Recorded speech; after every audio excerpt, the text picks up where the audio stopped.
저는 소개를 드리면 지금 주로 하고 있는 거는 사무실은 문화도시연구소라고 그 문화도시 건축 관련된 연구소에서 있고요. 혹시 경의선이라고 저쪽 그 마포에 주로 연태월파크라고 불리는 그 공원이 아시는 분들은 아시겠지만 원래 철길이었다가 거기에 그 공원이 됐는데 절반쯤은 다 공원으로 알려졌지만 절반쯤은 개발이 되고 있어요.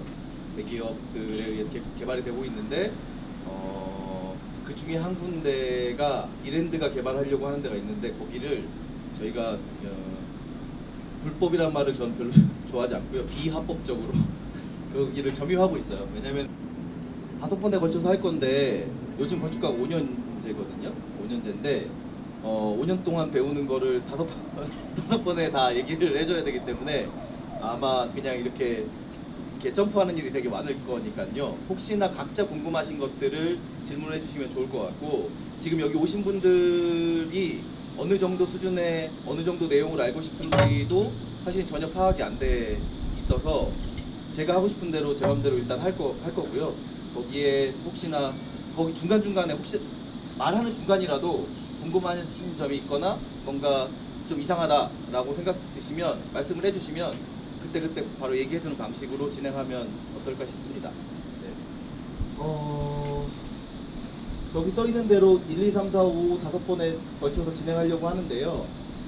첫 번째는 개론이에요. 개론을 얘기할 건데 저게 대학에서는 보통 1, 2학년을 툭 털어서 저 개론만 배우는 거거든요. 1, 2학년을 오늘 한 번에 끝낼 거고요.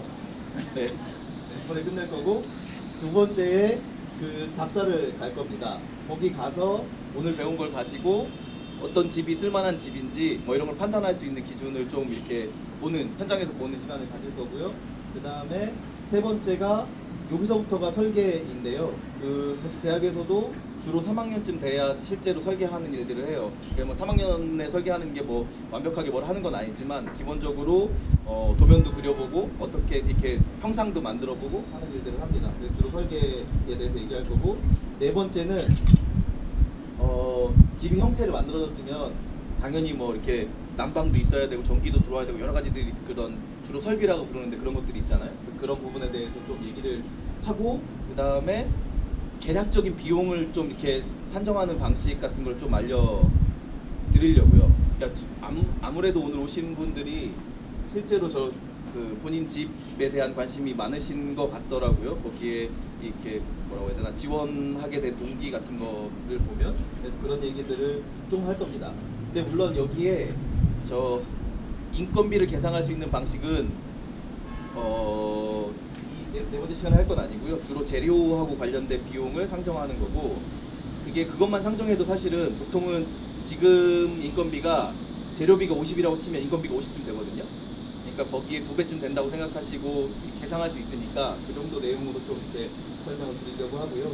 5번째는 저 말고 다른 건축가들을 좀 모셔서 같이 그동안 이렇게 설계하고 만든 거를 좀 이렇게 같이 논의하는 자리를 한번 만들어 보려고 합니다. 그래서 5번을 진행할 생각이고요. 오늘은 주로 아까 저 박정선생님 말씀하신 것처럼 구조에 대해서 말씀드리려고 하는데, 얼마 전에 저 이성균인가 나오는 드라마 혹시 보셨나요? 구조 설계사로 나오는 있었는데. 네? 네네네. 뭔 아저씨인데. 네, 그죠. 거기에 이성균이 구조기술사로 나오는데요. 그 구조기술사가 하는 일들을 굉장히 간략하게 알려드리려고 하고, 그게 건축과에서도 사실은 다 배워야 되는 일인데 요즘은 그렇게 세부적으로 잘 안 배우는 것 같습니다. 이거로 간단한 개념적으로만 설명을 드릴 건데요. 밑에 저렇게 영어와 모양으로 그려져 있는 우측 하단에 있는 거 보시면 기본적으로 집도 그렇고 우리도 그렇지만 중력에 어떻게 버티느냐의 문제거든요. 그래서 중력을 어떻게 지탱하느냐를 계산하는 거고, 저 그림은 뭐냐면 기본적으로 중력이 있으니까 저렇게 구처럼 생긴 게 있으면 기본적으로 땅이든 물이든 저게 떨어졌을 때 저 질량에 따라서 가라앉거나 저 위에 떠 있게 되잖아요. 물론 그 형상도 되게 중요하긴 한데요. 그러니까 그렇게 만들어지는 거가 집도 똑같습니다. 공이던 뭐 그게 뭐가 됐든 간에 기본적으로 다 중력이 있는 거기 때문에 집도 똑같은데 위에 지금 그려져 있는 그 그림이 뭐냐면 인터넷에서 다운받은 건데 삼풍백화점 무너질 때 삼풍백화점에 무너지는 원리를 설명한 그림이에요. 근데 왜 무너졌는지 혹시 아시겠어요? 이거 보고 저 화살표가 힘의 방향이에요. 네. 근데 집은 기본적으로 저 중력이라는 게 위에서 그냥 아래로 내려가는 힘만 있는 거거든요. 그러니까 위에서 아래로 내려가는 힘을 계산해서 만드는 겁니다. 근데 저 위에 그때도 마찬가지로 물탱크나 이런 애들이 위에가 힘이 이렇게 한쪽으로 그 모여지거나 저기 흘러내려가면 문제가 생기는 거인데 저 위에 1.5톤이라고 쓴 세 개가 이쪽 방향으로 있는 거잖아요. 그러니까 집이 밑으로만 이렇게 내려가야 되는데 제가 이쪽 한쪽으로 끼울게 되겠죠. 저게 심해지면 집 전체가 끼울게 되거나 무너지게 되는 거라고 보시면 될 것 같고, 집이 설계할 때 무너지는 순서를 정해놔요.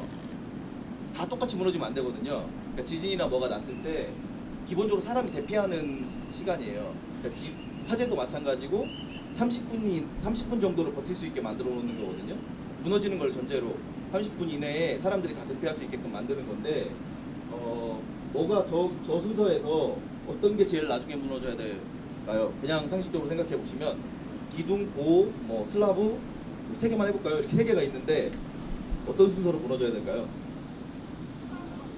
네, 슬라브가 1번으로 무너지고 슬라브가 나중에 무너지고 슬라브가 뭔지 몰라요.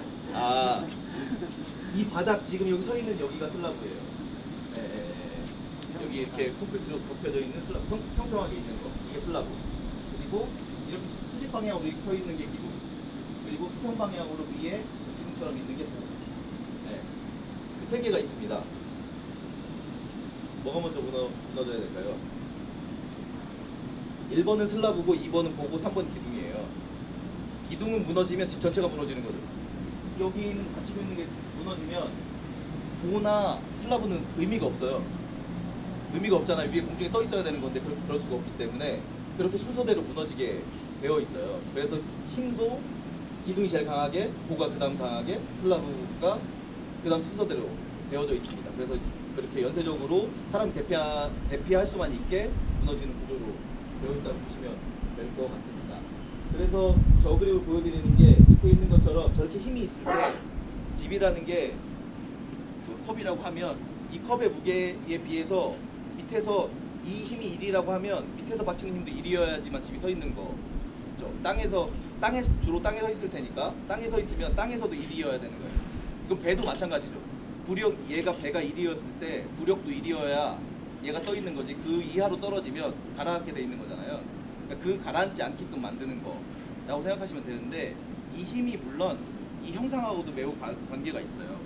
모래라고 치면 바닥이 넓은 똑같이 1kg짜리인데 1kg짜리가 모래 위에 이렇게 넓은 판으로 앉아져 있을 때와 똑같은 무게의 손가락으로 있을 때와 생각해 보시면 손가락으로 이렇게 꾹 누르면 어떻게 되나요? 밑에가 모래라고 생각하시면 모래로 들어가겠죠.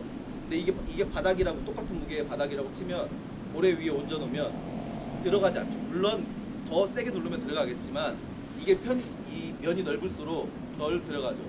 이거를 땅에서 버티는 힘을 지내력이라고 하는데 이 땅의 힘에 비해서 이게 그 집의 정도를 안 치는 거라고 생각하시면 됩니다. 그게 기본적인 원리예요. 물론 거기에 이제 되게 부차적인 힘들이 많이 붙는데 기본적으로 그 원리만 알고 있으면 다른 이 건물들을 볼 때 훨씬 더 수월하게 볼 수 있다고 보시면 될 것 같고요.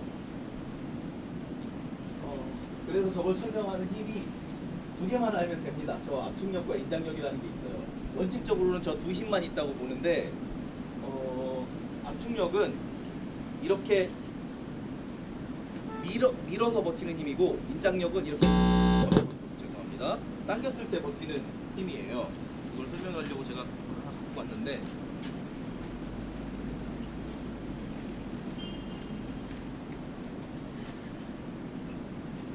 이거 보시나요? 얘는 인장력을 설명드리려고 했는데 이게 재료마다 성격이 달라요. 예를 들면 이거를 철사랑 성격이 비슷하잖아요. 철사나 무슨 와이어 같은 애들이 다 그런 건데 얘는 이렇게 눌렀을 때 누르는 힘이 뭐라고요? 네, 압축력. 압축력에는 아무런 힘을 받을 수가 없어요. 근데 똑같은 구조에서 당기는 힘에는 엄청 강하죠. 이 정도만 돼도 사람이 한 명 매달려도 끄떡 없을 정도죠. 근데 눌렀을 때는 사람 정도가 아니라 손가락으로 살짝만 눌러도 구부러지는 거죠. 그러니까 인장력에만 굉장히 강한 애가 주로 철로 된 종류들이에요. 네, 압축력에는 거의 약하고. 그 대신 그 콘크리트랑 돌 같은 거는 인장력에는 거의 힘이 없고 압축력에만 강합니다. 그래서 그 힘이 그 두 재료에 따라서 구조가 다르고, 보통 이런 쓰는 철근 콘크리트는 저 콘크리트 안에 이런 철근이 들어있고 그 바깥에 콘크리트를 쌓는 거죠. 콘크리트는 압축력에만 반응하는 거고 철근은 인장력에만 반응해요. 그래서 그 인장력과 압축력을 다 잡아주기 위해서 철근과 콘크리트를 같이 넣었을 때 이게 되게 강한 구조가 되는 거라고 보시면 됩니다. 그 두 개를 같이 버티기 위해서 있는 거라고 보시면 될 것 같고, 그리고 종이도 말씀드리면 똑같은 종인데 이렇게 종이가 있을 때 얘도 마찬가지로 이거 자체로 서 있을 수가 없는